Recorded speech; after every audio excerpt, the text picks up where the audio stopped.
Maybe it seems like a deep dark night, but follow me outside into the moonlight.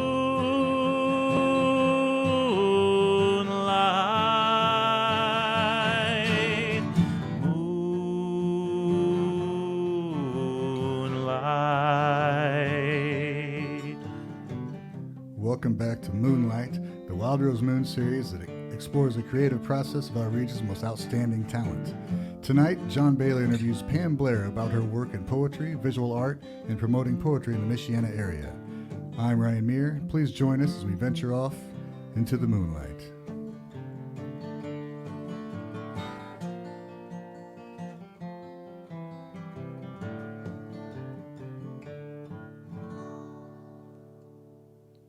Well, thank you for joining us. I'm here with Pam Blair, poet and painter and founder of the Poetry Den. That's an event that you hold. I should ask how often you hold this at the Civil Rights Heritage Center, IUSB. I'm going to turn it over to you, Pam, right off the bat to just tell us a few words about the Poetry Den. What do you do? Why do you do it? How can people be a part of it? Okay. So the Poetry Den happens every fourth Sunday of the month, and we say the fourth Sunday because there are a couple months in the year that there are 5 Sundays, and we figure if we just say every fourth Sunday instead of the end of the month, it kind of will kind of register every month. It's from usually 6 to 8 p.m., and it's currently at the Civil Rights Heritage Center. We've been there probably for the last 4 years. That's Indiana University South Bend, right? Yep. It used to be called the Old Nanatorium, but now it's called the Center. The Civil Rights Heritage Center. The Civil Rights Heritage Center. So, so we invite those that want to participate in the open mic, and then we have a featured artist every month. Okay, and if somebody wants to look up the Poetry Den, is there anywhere they should go, or they just show up on the fourth Sunday? Yes, we have a Facebook page, and literally, if you just Google the Poetry Den, I think it's like one or two, the first one or two things that pops up. Okay. But yeah. Okay, great. Now you came to poetry a little later, so I want to go way back in time, and we'll come back to poetry. Okay. But you started off as a visual artist, and I guess I want to start off just hearing a little bit about your early life and your early interest in art. Okay. I've been drawing for as long as I can remember. I started off with my mom would bring home this big computer paper, and I had lots of markers and crayons, and just whatever I could create, I did, with signs on the door, into getting into some deeper, some scenery, and eventually she started kind of framing it and hanging it up, and also some people from her job, if someone's having a birthday or there was an anniversary or some sort, like that, they would ask me to do like a large card that everybody can sign. And so I do that, and they give me $10 for, for creating that. But yeah, a lot of that. I'm curious how old you were. You said people were paying you $10 for your artwork. Oh man, I was like maybe 12. Yeah. Well, that's a great gig for a 12-year-old. Yeah, a lot of work, and but yeah, it was definitely, it was a joy to do, and I spent countless hours, literally. If I was in the basement doing some type of creative project, my mom would literally have to check to see if I was still down there. Yeah. So. Well, that's as I understand, quite a blessing to parents. I got 2 little kids, and every now and then we can get them drawn. But I spent a lot of my time as a child drawing pictures, and my parents loved it because we were out of their hair. Right. And I think being an only child, there's really nobody to play board games with, or, so there was a lot of imaginary things happening. Yeah, right. So I think a lot of that cultivated itself into visual art, as well as designing things. I had Barbies, and it costs a lot of money to have an RV, so I'd literally take a Kleenex box and make an RV for her, or so. I did a lot of that as well. Yeah. And you think, like you said, being an only child is kind of part of that development of the imagination. Mm-hmm. Kept me out of trouble. Yeah. Yeah, it's interesting. I just wanted to kind of repeat the point just because it seems like a disadvantage in life in a lot of ways. You don't have anybody else, you know. I had lots of brothers, but we just lived out in the middle of nowhere. So I wasn't an only child, but it was just me and them basically. And we weren't bored. I mean, because there was always something that we could create. Yeah. And my family, my mom and my dad had very large families, so they had 10 siblings. Mm-hmm. So just to only have one child, Right. I'm sure it was quite different atmosphere in the house. So when did you make up your mind then that this wasn't just something that you liked doing, but it was something you wanted to seriously pursue? I think maybe high school, because at some point, your parents are like, "What are you gonna do?" Mm-hmm. Like, you're trying to think what subjects you might be good at. And you thought the only job I ever had was selling drawings. Right. Math, English. But I had so many art classes and I learned a lot of things. And I didn't really know that you could actually pursue art as a, in higher education. So there was an opportunity for me to work with one of the art teachers, and she helped me get some scholarships. And so, yeah. And so you wound up going to art school then? Mm-hmm. And then what did you do after school? I was at the Columbus College of Art and Design for maybe I should ask before after school. I mean, how was that experience in art school? How did that shape you as an artist? So this school was a private art college, and it was one of the top art schools in the country. And I did not visit that school prior to going. So when I got there, they have lots of artwork on the wall, and it was incredible. And I thought immediately I had made a mistake. I was like, "Oh no, I don't know if I don't know if I belong here." And it's too late now. We're here, right? Yeah. And literally, they teach you things. So you have a gift, and those things can be. I learned that those things can be taught. Mm-hmm. So, yeah. But I didn't know anybody. There in art college, people's hair was spiked, colored. Yeah. So that was definitely a different experience from coming from a conservative town. So, Right. yeah. So you said there was something I wanted to pull out of your comment there. You went and you thought, I don't know if this is the right place for me. I don't know if I can do this. What was the experience like of seeing that you could do that? It was crazy. There was lots of mediums that I had never done before. I had never worked with a particular marker and actually did shading and things like that with marker.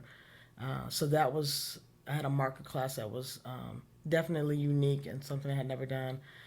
We had a lettering class, and the lettering class was literally, say for instance, like a label on a box, and the lettering on there, we would have to draw that lettering,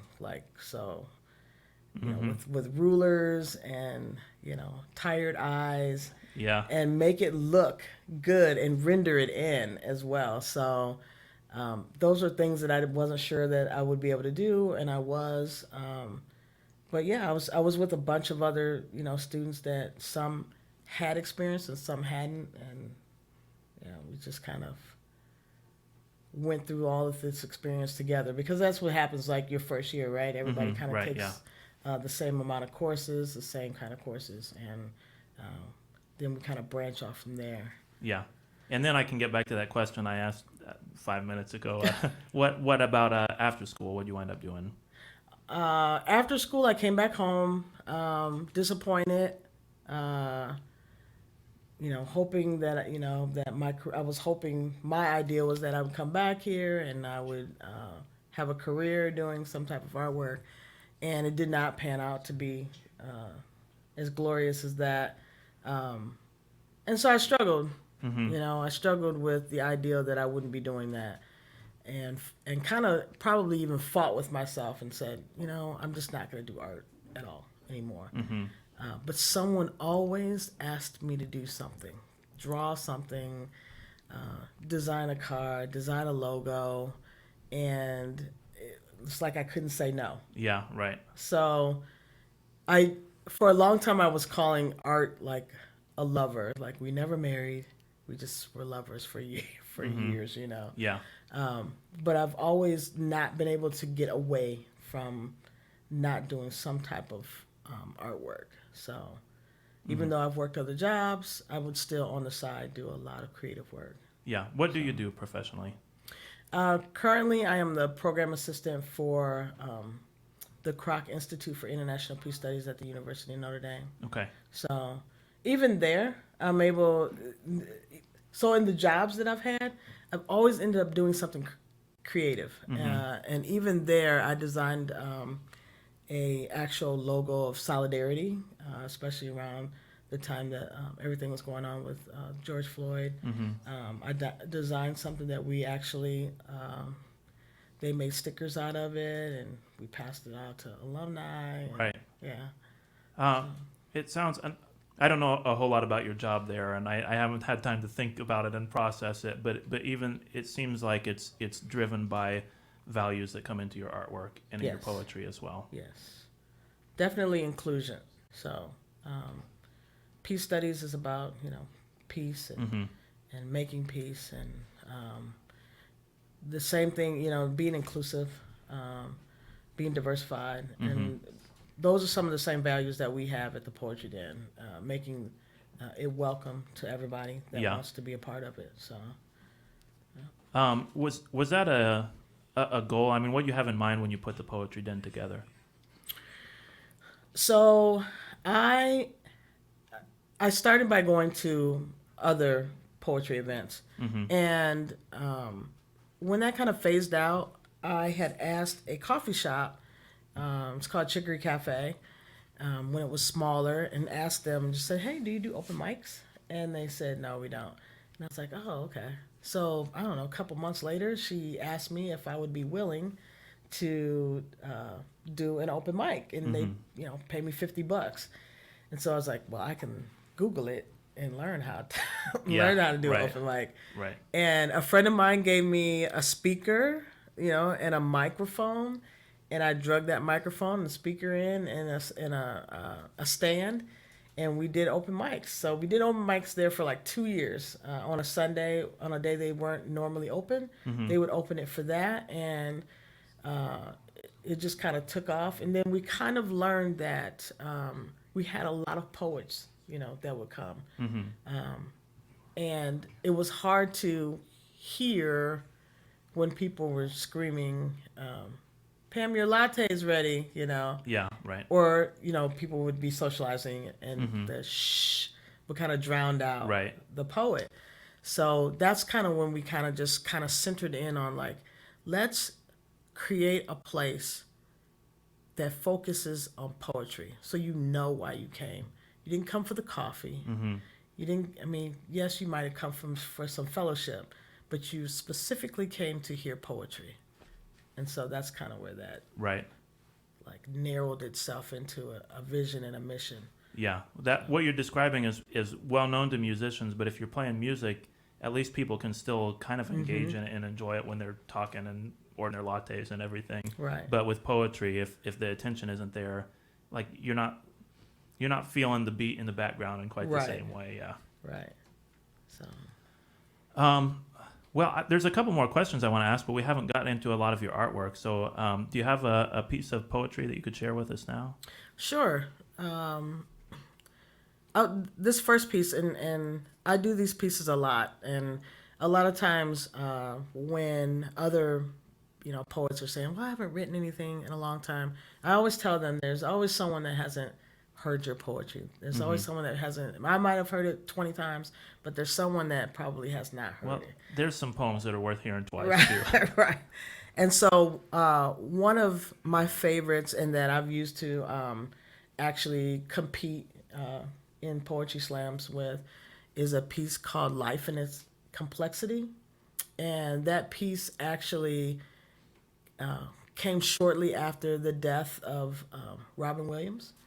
And, this guy that I think is so funny, and, his life and how his life ended seems really tragic to me. And so this is where this poem came from. And it's called Life in Its Complexity. A blind man's canvas does not stereotype in color. It absorbs each tone with a brushstroke, one after another, until it creates unity. Unity that comes with sincerity, a place for clarity and solidarity. Intertwined with grace, a different perspective of reality and race. And this race is so fast-paced, dreams have been shuffled into how I get my next hustle, while money has become the new international version of the gospel. My mama always said, everything that glitters ain't gold, and Lord knows why suicide resides in those that make people laugh for a living, while depression inside creates a lynching. Life in its complexity, truth in its infidelity, justice in its immorality, Christianity and its popularity, and peace. Peace has no amount of gratuity. But then there's love, the phantom in my opera, the beauty in my beast, who sings the sound of music only dream girls seek, while raisin in the sun. I got smoke in thoughts, gunpowder on my lips, words like bullets interject these lyrical rhymes into open minds and anyone who might be spiritually inclined to hear me.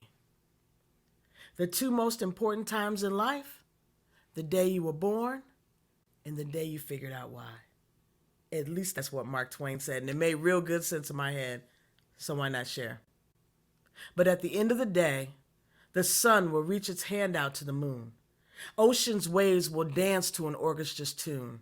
Seashells will come ashore as the Sandman prepares to confess his love once more until she stays in life's complexity. Okay, thank you. Beautiful. I wish I had it in writing. I could recite some of the lines back to you. I can only do so much. I mean, you asked those questions. Why does suicide reside in those who make us laugh? Something I can't, like I said, I can't quote it back for you. That was almost perfect. Yeah. Well, okay. Thanks.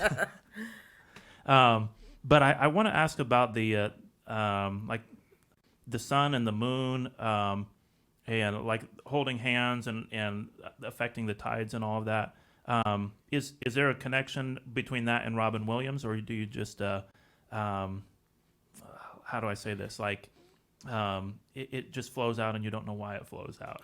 I think most of that poem resides around like the complexity of things. So, I had the opportunity later in life to experience being by the ocean, and actually I'm going at the end of August again for the fourth time. And staying right on the ocean, and I was amazed at how the tide, goes out, and then learning about the moon and how that draws, a tide out. So there's that, like waking up in the morning and the water being way, out there, and then seeing seashells on the shore, and then, actually that all comes in and washes that back out. So it's just the whole, like, the ocean dragging these things in and leaving it, right? And then coming back in to get it and it being washed back out. So, I don't know. I kind of thought, like, those kind of things can be complex, and how does the moon actually draw the ocean, right. So. Okay. It struck me as interesting. I was really curious to hear what the answer would be. I mean, in some ways, that not just life's complexity, but just the specific, the death of somebody that you admire, and the hard to understand death. Then your mind reaches for things like the sun and the moon and the ocean, and Right. just So the that's complexity curious. of that, and maybe some beauty in Yeah. the sun reaching its hand out to the moon, the whole like exchange of like, yeah. Sometimes it's way too deep for me. Yeah. That's I think that's what a poet does. You work with things that are too deep for you. Yeah. A lot of times I go, oh, what are you thinking? You're like, I don't know. Yeah. I don't know. It sounded good. Right. Tell us a little bit about poetry slams. You said you use that in competitions, and I think most people that are watching aren't going to be that familiar. We've heard of them maybe, but what's the poetry slam all about? Oh, slams are stressful. But basically, it's you compete against other artists and you get judged. So there's usually an audience, and there's usually judges in the audience, and after you perform, they raise up a 1 between the numbers of 1 and 10, a 10 being the highest, so 1 being the lowest, and they kind of calculate that. And usually there's rounds, so there might be a first round, and there'll be several people in that round, and then depending on what your numbers were, if you're among the lowest, then you kind of get cut out for the second round.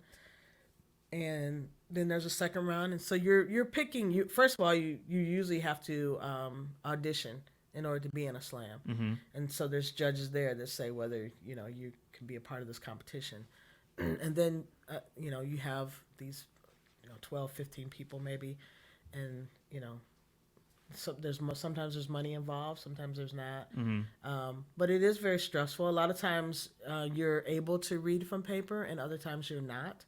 So that means memorizing, and I've seen quite a lot of different ways that people express, from jumping all over the stage, to being straight ahead, to movement, and just kind of learn from that. But stressful, yes, highly stressful. Yeah. And depending on whether you have thick skin or not, people judging you really low can hurt your feelings and kind of like play with your emotions for the second, even in the second round. So, Yeah. and people will if they like something in the audience, they might, make some type of sound like woo or snap or like, yeah. So not hearing that can make you feel some kind of way. And, Yeah. And hearing that can almost distract you. So, you Yeah. have to play a lot of games. Right. Yeah.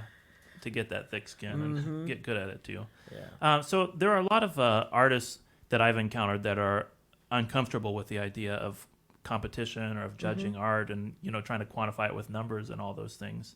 So I just want to ask, what's the good in that kind of a system? What does that bring out of you? For me, I really, I've never really done theater before, and so for me, it's almost like acting, and being able to kind of perform through poetry. Right. And if someone likes it, that's even better, right? So mainly it was that. With the poetry, then we welcome it all, but I never. It sounds like to a very feel, different environment. Yeah, than the I poetry never did. Yeah. wanted to only attract slam poets. One, because I was a person who had never written poetry before, and went to an event and somebody liked the 5 little lines that I did. And so that encouraged me to write more. And so that's the kind of atmosphere that I'm trying to create, for those that are first time, have never written before, or have always wanted to write before and just didn't have the courage. This is a place where they get to hear other people, get to be inspired by other people, and create. So I have a motto that's IPMC, which is inspire, provoke, and motivate to create. And so anytime we do that at the Poetry Den, it's a win. Yeah, right. So I want to dig into that a little bit more. I think we're going to take a break shortly. Okay. And we just heard one poem from you, so I guess I'll ask if you can do one more poem for us before our break. Okay. This piece, actually, I will read this next piece.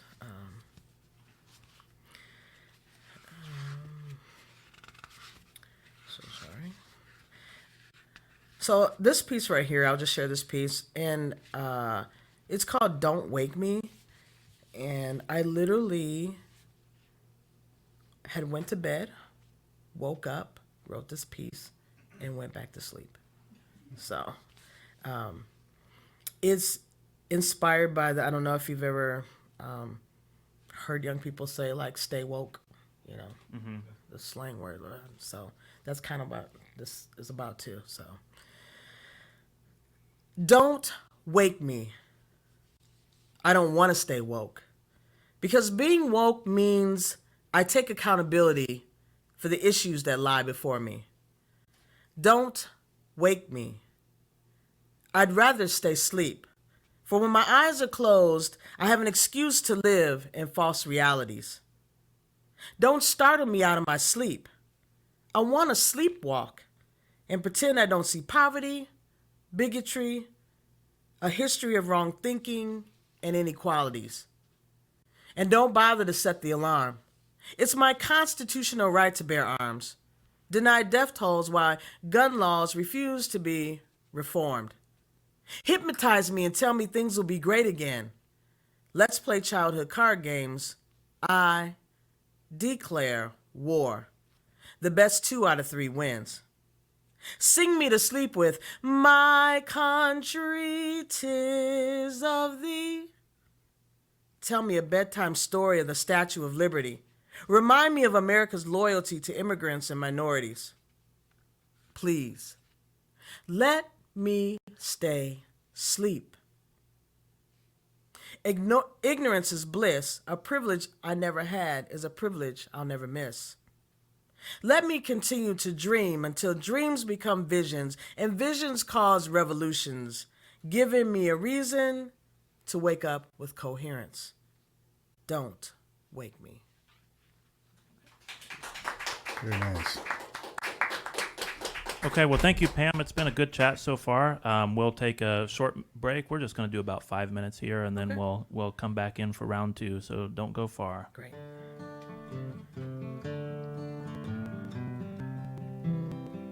Moonlight is made possible through the generosity of the Gibson Insurance and Gibson Foundation. We're going to take a short break, and we'll be right back with Pam Blair. Thank you.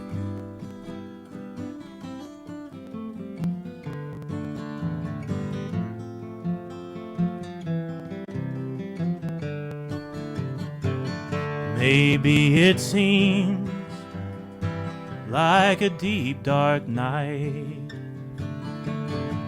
but follow me outside into the moonlight.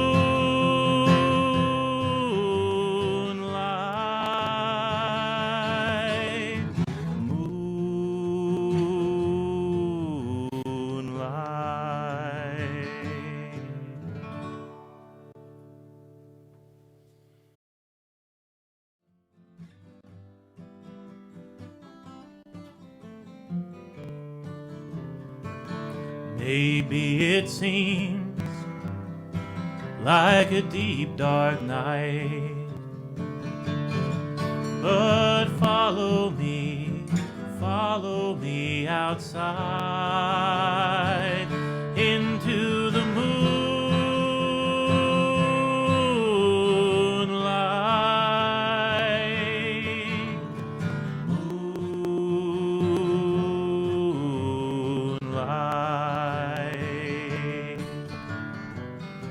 Welcome back to the Moonlight Wild Rose Moon series that explores the creative process of our region's most outstanding talent.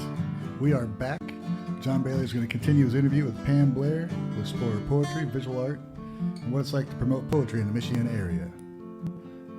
Let's go back into the moonlight.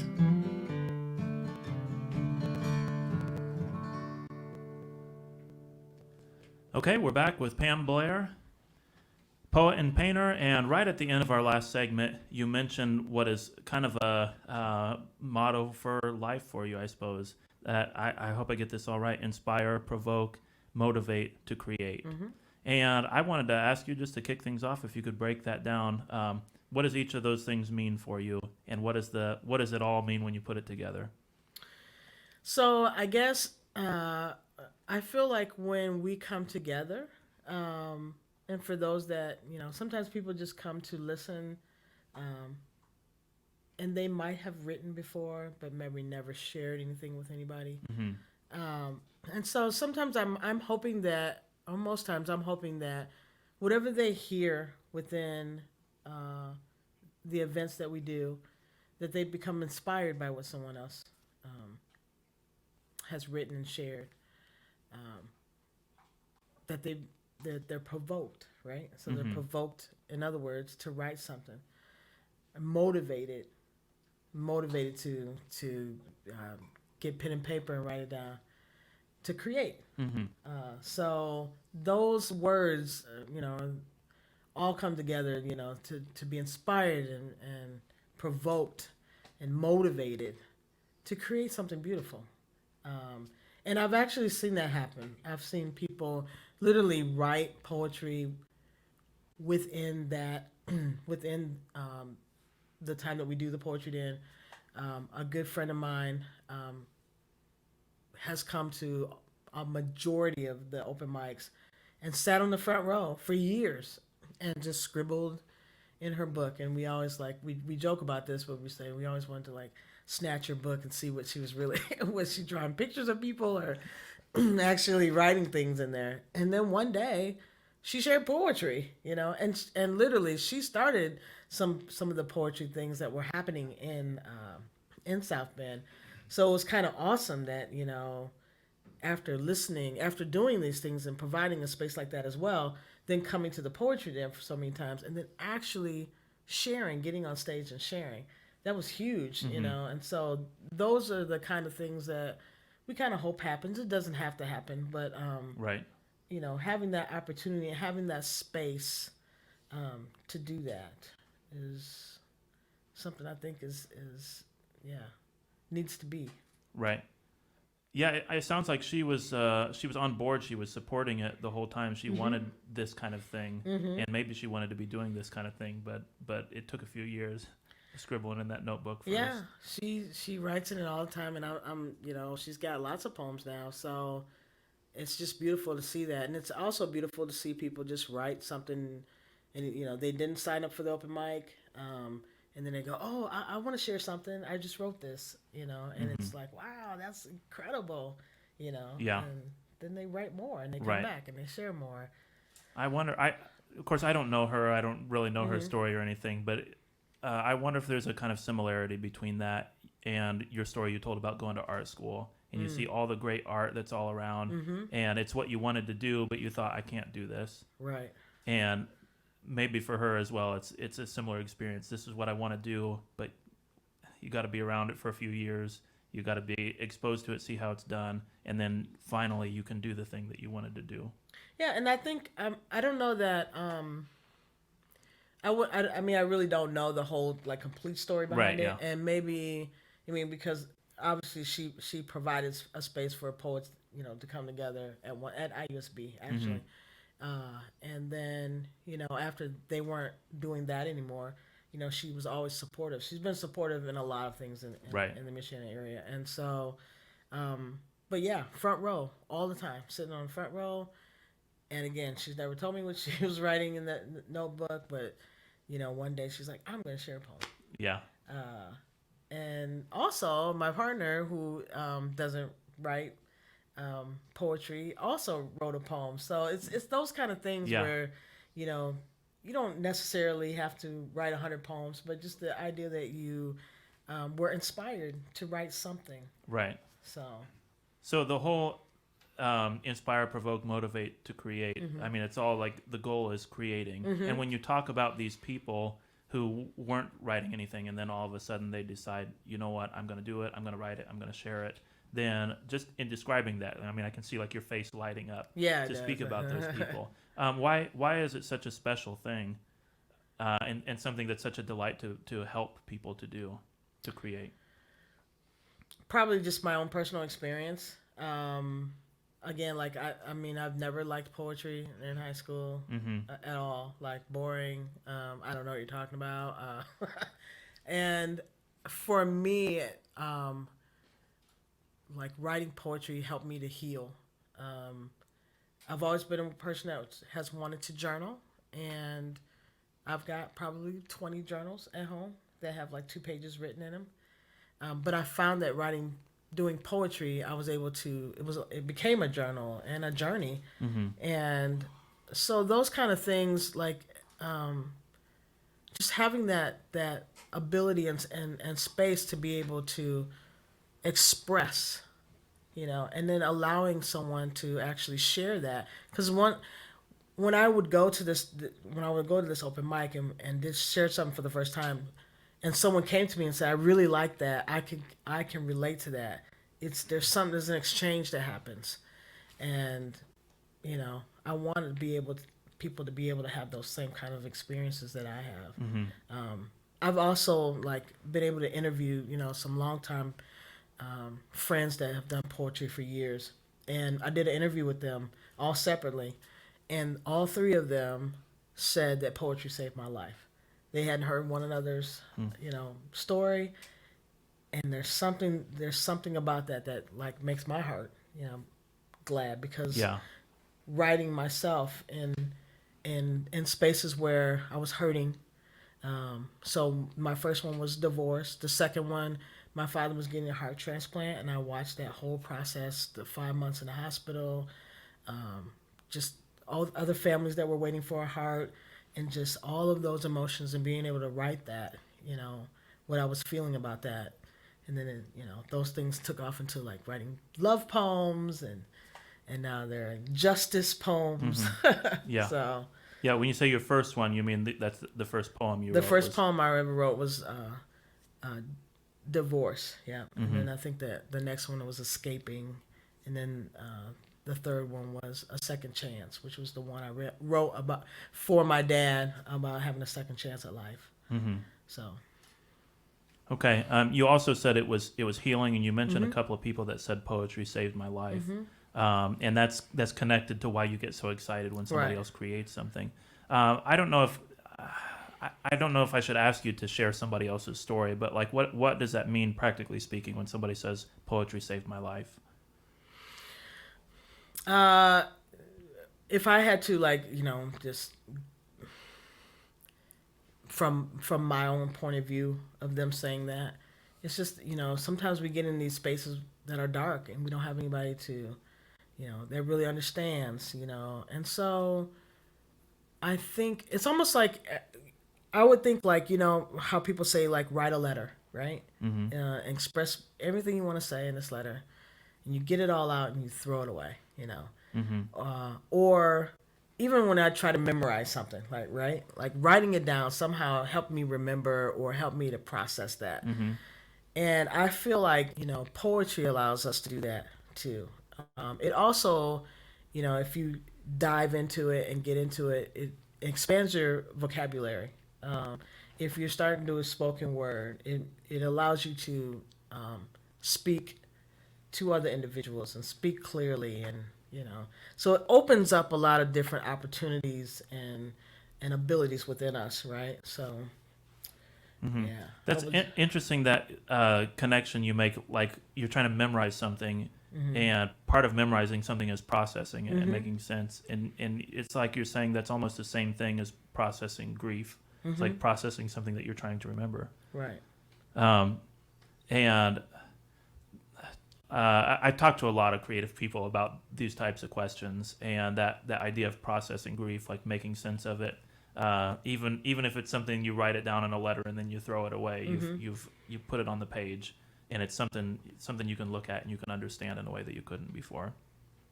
Yeah, and most of the pieces that I memorize are like personal, like the life and its complexity. So it sinks in deeply, and it almost becomes like a song, Yeah. and you just keep rehearsing it and rehearsing it, and then it just becomes a part of you. It's like words to a song that you always remember, right? Right.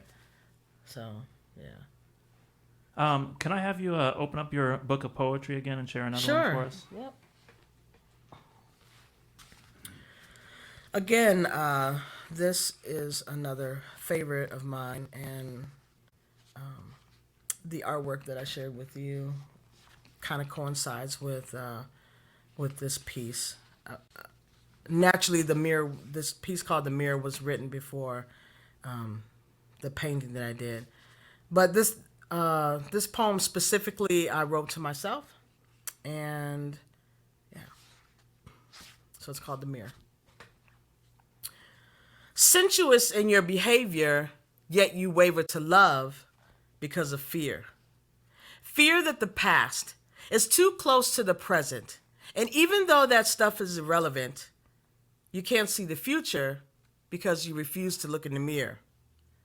A mirror you no longer smile in, for all you see is old wineskin because you've been drinking all the wrong words. Drunk on words that have destroyed your self-confidence. And the evidence is you have not yet claimed your inheritance. There is beauty in your eyes, and the beast are the lies that try to fertilize seeds of unforgiveness lying on the inside.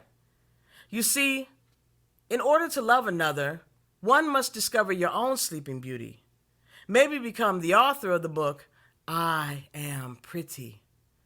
And I like myself. I like myself because of the image of who I was made, a creator who promised never to leave me, but as long as I wanted would stay. And I'll bathe myself in his blood that cleanses me from the stench of the day. A day that I will one day understand that church, family, and school weren't the only plan, but having dominion over my life, hopes, thoughts, actions, and dreams might help my fellow man. So when I look in the mirror, whom shall I fear? False accusations, manipulation, devastation? Or do I start a revolution beginning with internal evolution when I look in the mirror? Thank you. Very nice. Very nice.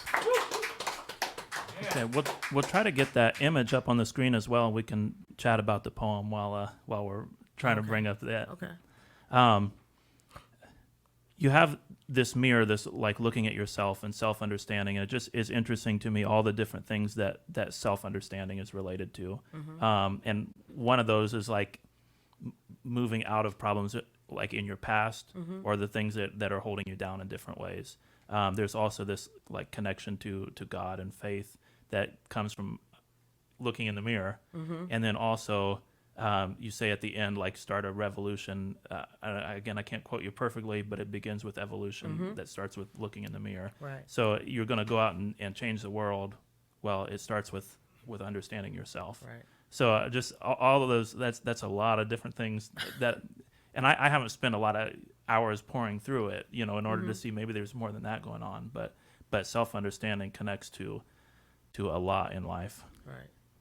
I know a pastor once said to me, do you love yourself?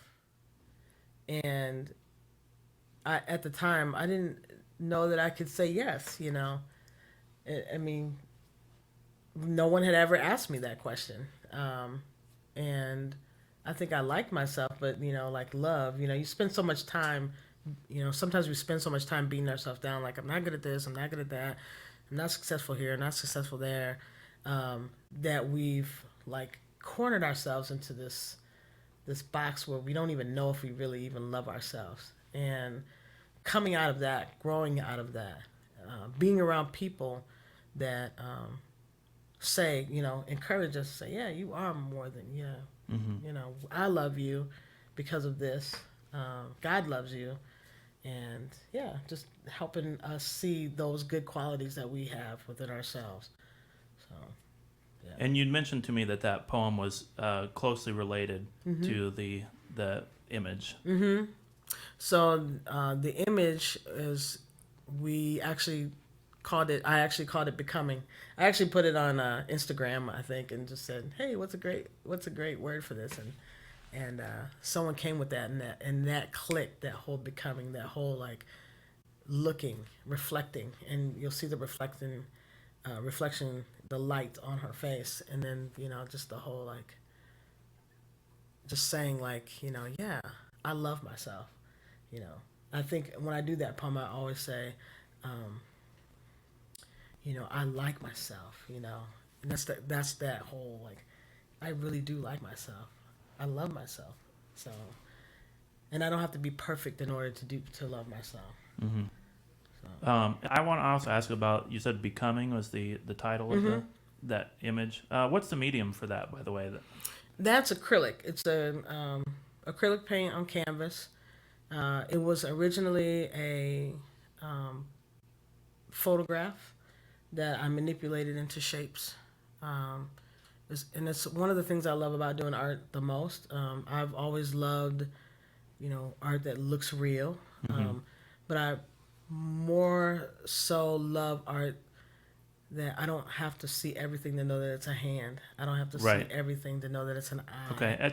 When I looked at it, it's like, this kind of looks like a photograph, but I mean, obviously, it's with what you've done with the colors, it's made it all much more abstract than a photograph. But I was curious. So, anyways, I want to ask about that title, Becoming. Why did that seem like that was the perfect fit for it?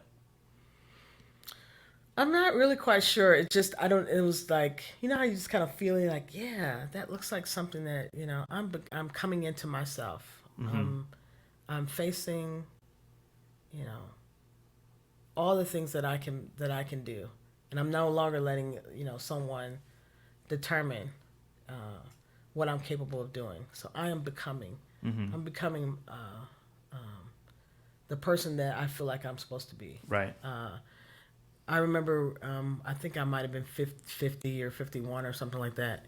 And because we talked about struggling with like not wanting to do art anymore because I wasn't able to do it full time. I learned that like you are a born artist. You are. Quit trying to shove it under the covers. Sweep it under the rug. And so I tattooed that on my arm that says "Born Artist." Just in case I ever forget. And the memories not of allowed to go. forget. But that was a big thing for me. I know, like, some people may not agree with that, but for me it was a big thing because it was finally saying to herself, that's who you are. You are. It's okay to be that. It's okay. So finally. So the whole becoming, like, I didn't have this in mind when I asked the question, but it also just now struck me that you also ended that poem with this idea of internal evolution. Like, that poem, in a sense, is about a process of becoming that's, it's not just you look in the mirror and you're a changed person and life is better. You were here and now you're over here. But instead it's, that self-understanding is this process that keeps going and going. Right.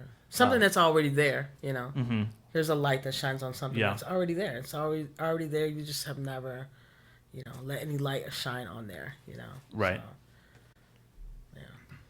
I want to ask a little bit about the creative process too, how you come up with an idea. And I'll go back to that motto of yours that inspire, provoke, motivate to create, because that seems like it kind of lays it out. You're inspired with an idea, but you need some extra pushes along the way in order to create. So I just start off by asking, what does inspiration look like for you? Oh, wow. A lot of times, just being around other art, sometimes I'm around other visual pieces, artwork. That's inspiring for me. A lot of time listening to other poets is inspiring to me. There is an artist. Her name is Jill Scott, and she's a singer, of course. But her music is poetry, and so that's real. When I listen to her music, it inspires me. Another one is Gregory Porter, who's like a jazz, but his words are so poetic, and so it's inspiring when I hear, not only just the music, but I hear the words, and I'm like, wow, that's really beautiful, And so sometimes that's it will inspire me to write something, and there's lots of little pieces of paper that have poems that have started and never finished. Right. Some things come really easy, and some things I have to drag and pull out, and then that's not always as fun. Yeah. I don't really feel like those are my best pieces when I have to like really pull and stretch. And I do a lot of, even when I write poetry, I research a lot of stuff, just to make sure that I'm not saying something that's way off. But mostly, like, I really like sharing things that make people think. Like, oh, I really never thought about it that way. Or, wow, like, Right. so. And back to that internal evolution. And sorry if I'm getting your phrase wrong. No. Hopefully they're things that are, they make you think too. Maybe I shouldn't even use the word hopefully. I mean, earlier in the last segment, you said you're writing about things you don't even understand. Some of the times you don't know why the image goes in there. But I just felt it was worth mentioning because we do want other people to think, but there's challenges in it for you as well, I'm assuming. And evolution, these things are like new, they're birthed, and so I think that's how I look at some things like that. Something that's inside of you that gets birthed and it comes out, yeah. So some of them you said are just ideas, you write them down and they don't go anywhere. Sometimes they don't. Other times, most times if something that happens, and I just don't, I don't know how to, sometimes we can complain. We talk to our friends, we complain about it, and then I'm like, yeah, I really want to express what I'm feeling, like in a poem, just to throw out some ideas about this is how I'm feeling. Yeah, that's kind of how some of that comes about. And then other times, for Juneteenth, the celebration, I was asked to write a poem for a special that was a film that was developed with the South Bend Symphony Orchestra, and they asked, if I would write. Well, actually, they asked for a poem that I already had, but I wrote for that, and it gave me something to write for, and I thought, yeah, I want to share this, and so that came about quickly because it was like a 2-week turnaround, and I've also been able to do that for the church that I attend to. We did I believe it was an Easter special, and so he asked if I would write something for that. That came really quick. I didn't think it would. I said, but I'd give it a try, and it came really quickly. And those are the kind of things that I feel like, we're out there. I always feel like words and things are out there. It's just a matter of you taking the time to hear it, like standing still and just and almost like you pick these things out of the air. I mean, you think about all the things that people create, right? You're like, dang, I could have created that and be making millions, right? I just feel like, it's like these things are always there, and it's just someone tuned in and grabbed it. Yeah. So that's kind of how I think about words and stuff and poetry and how those things come together. It's just you sat still long enough and it's unperformed. And you just, I hear that and you take it and you grab it and you make this creative piece. It sounds like almost like a kind of meditation when you say that. Like just get still, get tuned in, and then it's there and you can grab it. Yeah. I don't know if you ever experienced that when you write. Yeah. I figured you would. That's right. Let's see. So we talked a little bit about inspiration. Sorry, I started to ask the question. You write down some ideas that don't wind up going anywhere. What's the difference between an idea that doesn't go anywhere and an idea that you say, this is one I'm gonna get in that mindset. I'm gonna tune in for this one because it's worth it. What's the difference?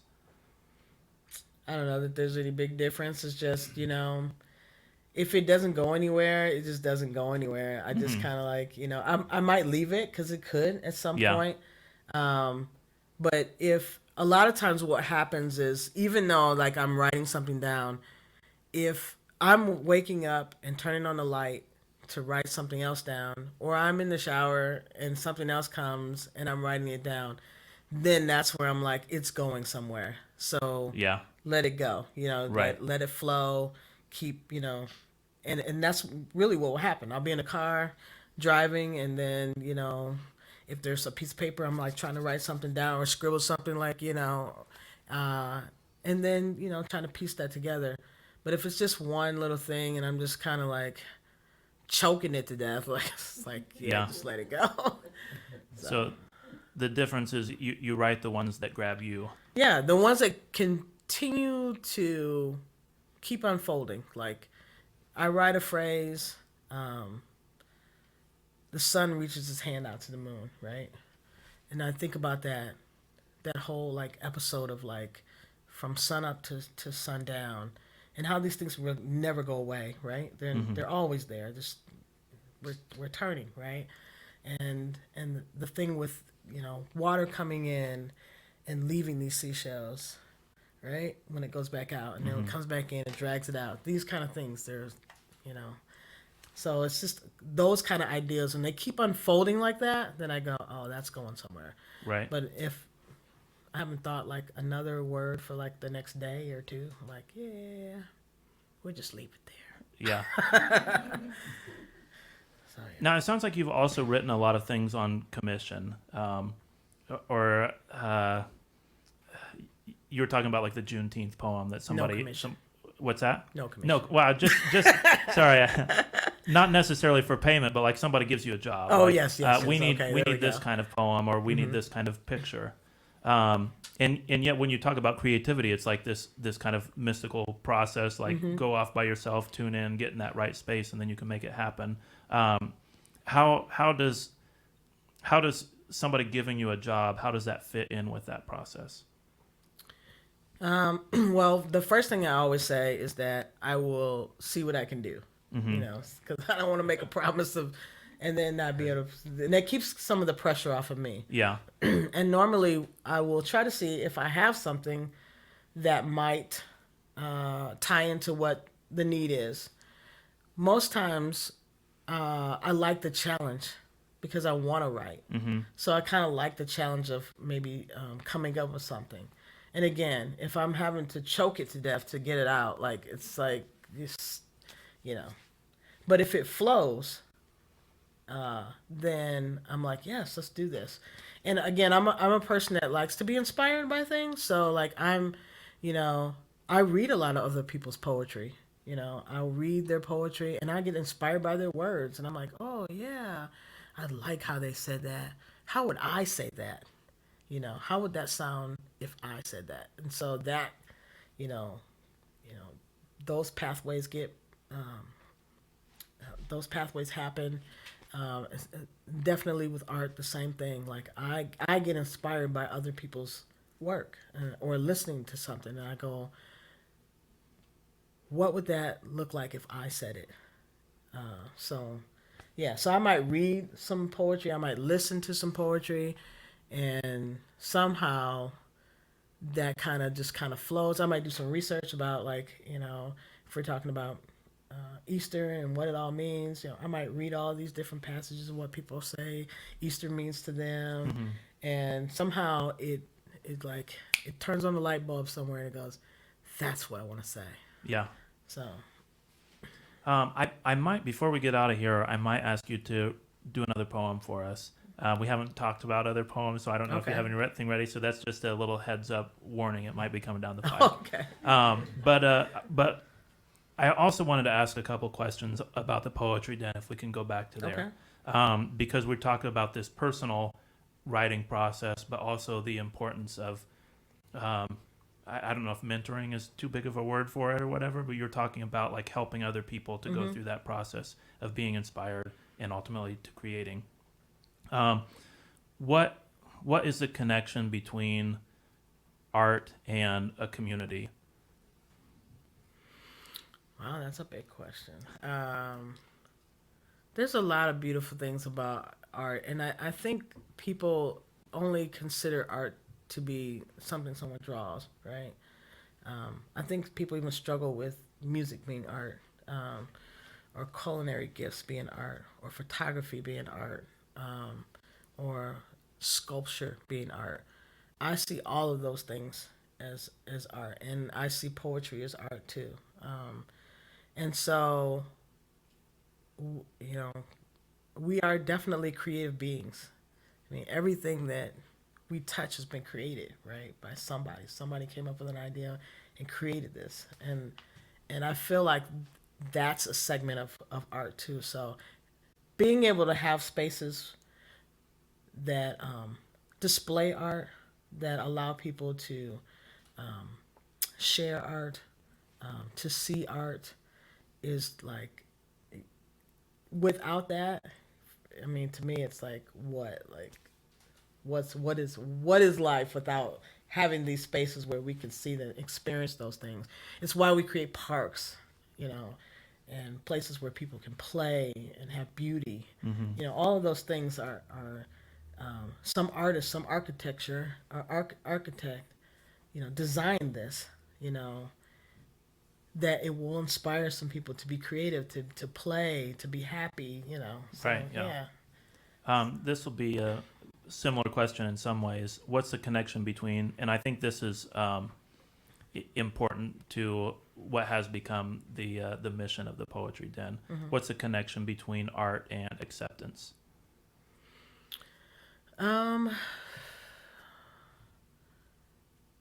I think art is like, you know, in the beholder's eye, right? So, as far as being, you know, accepted, I think it's, again, allowing a person to be able to be seen, you know, like, so, you know, I don't know who you are until I allow you to be who you are. And so some of that connection between art and acceptance is me allowing you to be you, right? So allowing you to come as you are and show me what you know, your gifts and your talents, allows me to be able to accept you or not accept you, you know. So the connection between those two, I think, is having the spaces to be able to, you know, see those things that we wouldn't normally see by just passing you in the street. Yeah, you know? right. So, yeah. Yeah, I don't know if that made any well, sense. You're asking me some tough questions. Oh, I'm trying to. I teach English classes. I was just performing for a while, but coronavirus put me back in the classroom. And there's a sort of a challenge that you have of, like, this kid over here is trying to be quiet, and this kid over here is, you know, kind of a jerk to everybody else, and you know, this one like works really hard, but you don't know if they really care about what's going on or whatever. I'm like, there's all these like obstacles. I don't want to make this sound like I'm like a mean, uncaring teacher, Right. but I want to acknowledge there are obstacles that make it hard to like really engage with some kids and really care about them.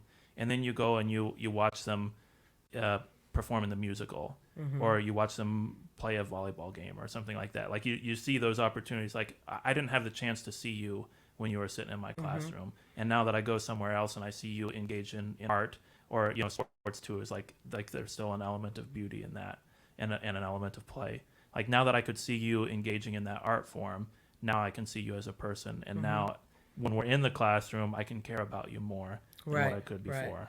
It's funny that you talk about that, because in the in the summers, you know, I had the opportunity to do like a summer camp with some kids, and I did art with them. And you know, of course, I had some kids that were like, you know, this is dumb or whatever, or I don't want to do that. And you know, I think sometimes it was just kind of like, you know, or I had one student that was like, Miss Pam, I can't do this. I mean, we haven't even started. I was like, we haven't even started. How do you say you can't do this? And then I was like, what if I sat with you? What if I sat? Because I always had an example of this is what it can look like, you know. Right. So you have an idea of what this is supposed to look like in the end. And, you know, people would be creative and they would do, you know, their own piece. And then some people were just like, it's too complicated. And then I just, you know, sit with them, like sit in the midst of them, and we just all do this thing together. And then he learned that, you know, he could do this. I think a lot of times kids don't get the, you know, that at home, you know, or they don't have anybody around them to do that. And so just kind of giving them the assurance that yes, you can. And how do you know what you can do if you never try? If you never tried, if you tried it and it didn't work, okay, it didn't work. But if you never tried it, you don't know what you can do. So, yeah, some of those are, you know, there was some times that even I was like, hey, if you guys don't want to do this, oh no, we want to do art. I was like, you're not acting like it. No, we want to do it. So, yeah, it was a lot of like teaching, you know, kids how to do craft projects has definitely been exposing them to something that they've never even knew that they could do. Right?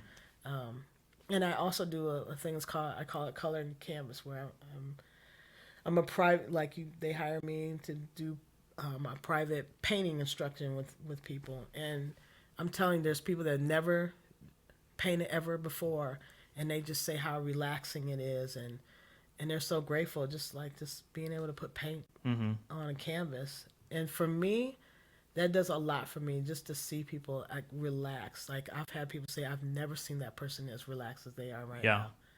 So, yeah. Well, when I mentioned the students, and it's like I can see something in that person that I didn't see before. But in your stories, a lot of it sounds like that person can see something in themselves that they couldn't see before. Right. And other people see stuff in them as well. Like, right. They seem really wound up and tight and everything, and they're doing this project where they're able to, paint, sometimes even write, so there's more to that than people think. I warned you I might ask for another poem, yes. So if you've got another one, then I'd love to finish off with that. Yes. Let me see what I can do here. Okay, while you're looking up, then I want to, I'll just thank you for coming on the program. It's been a great talk. Next time, I'll just let the audience know we will be, we'll have Dr. Jim Spiegel, who was a professor of mine at Taylor University, who wrote a few songs and wound up getting in some trouble with his university. They asked him to take him down, and he said, I think it's important that these songs stay there, that I don't allow the university to push me around, and lost his job over his artwork. But he said, I want to stand my ground. I want to die on this hill. So I'm looking forward to him. He's a man I have a lot of respect for. That's going to be July 9th at 7 p.m. Okay. This is a really, really short one, and I called it Self-Love. Embrace, indulge, consume, desire, bathe, stroke, massage, devour. Trust, believe, forgive, be merry. Write a book no spine can carry. Self-love. Thank you.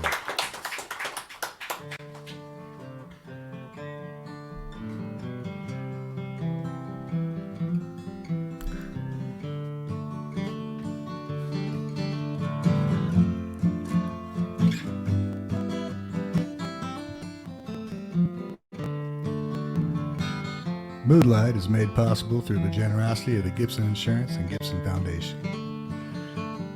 Our featured July event will be Mulebone, a blues duet from Brooklyn, New York, appearing at the Wild Rose Moon on July 10th. Tickets are available on Eventbrite. Thank you so much for joining us, and we'll see you next time on Moonlight. Maybe it seems like a deep, dark night, but follow me outside.